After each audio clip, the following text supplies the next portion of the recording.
Welcome, MNPS families. We hope this video will help you understand the evaluation reports from the FastBridge tests that our students take every year at our schools. Before we talk about these reports, we want to remind you that you can check your child's grades in your parent Schoology account and also in your campus portal app, where you can additionally view your child's attendance and other important details.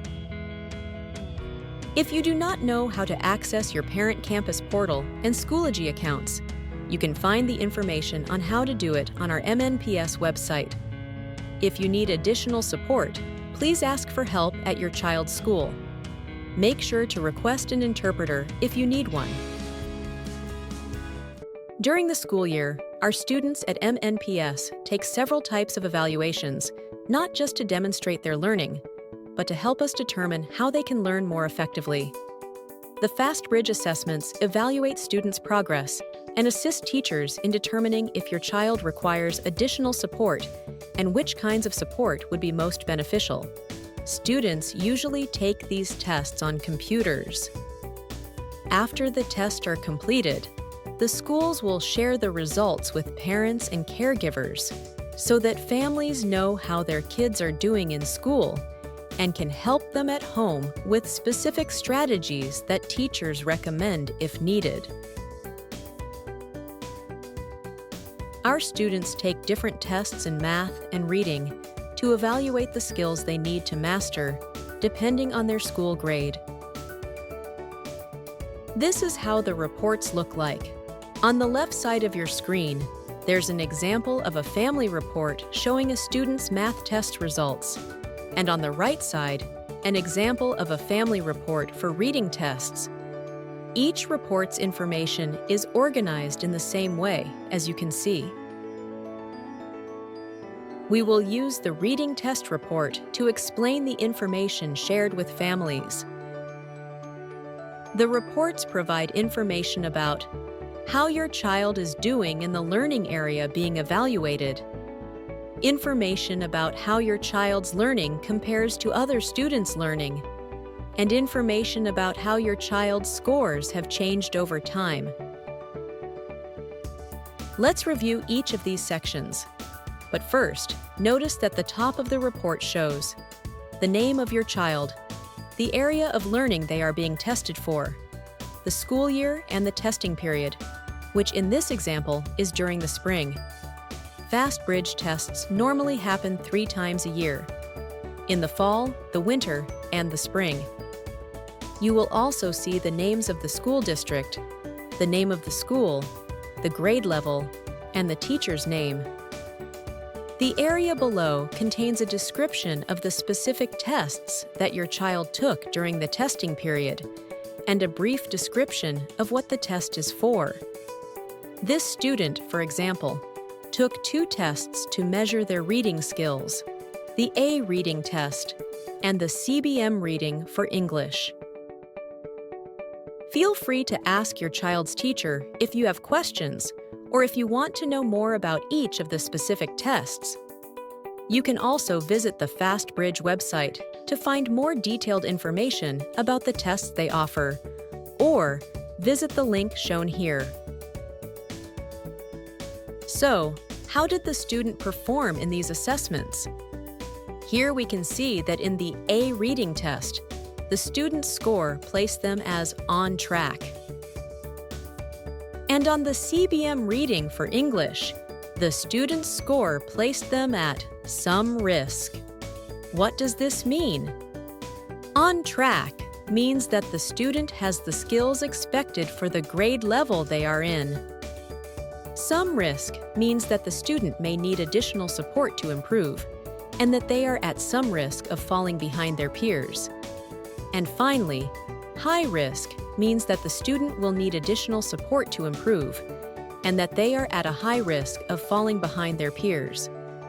This information is already providing a valuable guide for parents and caregivers to understand what their children need as they learn. But we always recommend that families reach out to the teachers if they have questions.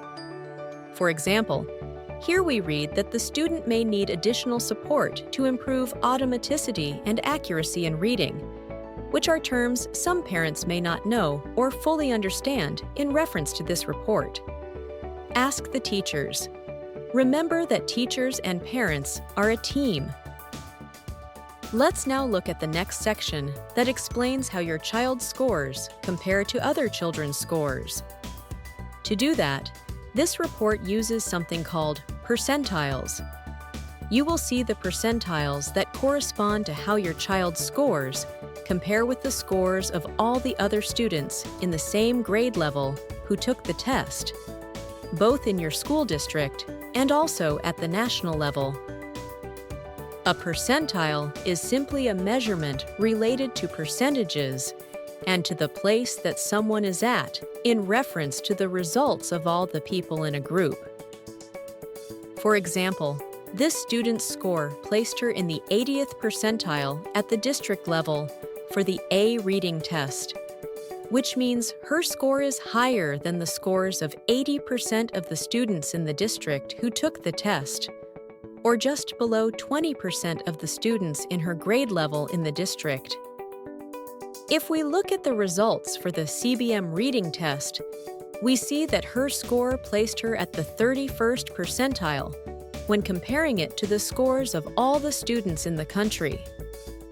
This means that her score is higher than the scores of about 30% of the students in the country who took the test, or lower than the scores of approximately 70% of the students in this group. All this is particularly important to educators and administrators because it helps them understand if a program or teaching tool is truly effective, or to learn if students in a district are meeting the national standards in education, which can be used for accountability and to guide improvements. The next section gives you information, using percentiles as well, about how your child's scores have changed over time in relation to the scores of all the students in their same school grade nationwide. The gray area indicates where an average student's scores would fall, so that you can check if your child's scores are within this range, or if they are higher or lower than the average. The graph will show you the results of the different tests your child has taken each school year. Each test will be shown in the graph with a distinct line pattern, so it is easy to identify. For example, this student took the early reading test when she was in first grade and only in first grade. There are 3 data points, one for each testing time. As you remember, testing happens in the fall, the winter, and the spring during the school year. You can see that the student has also taken the A reading test, as well as the CBM reading test, starting in 2nd grade all the way to 4th grade. The 3 data points from their testing during different school years are visually helpful to see the student's progress. It is easier to follow the students' learning year by year. The graph helps us see if their scores are improving or falling behind. One thing that is very important for us parents and caregivers is how we can best use this information to support their learning. At the end of the report, you will see a section where teachers provide additional information and resources for families. We know that when teachers and families work as a team, our students get the best support. Teachers can offer specific advice and tools we can use at home to help our children in areas where they are struggling. If you don't see any information here, please reach out to your child's teachers and ask. A quick email or text message is all you need. A good practice is to review these reports together with your children and have a conversation with them about their ideas on how to learn better. We hope this information was useful to you and your family. Thank you. Until next time.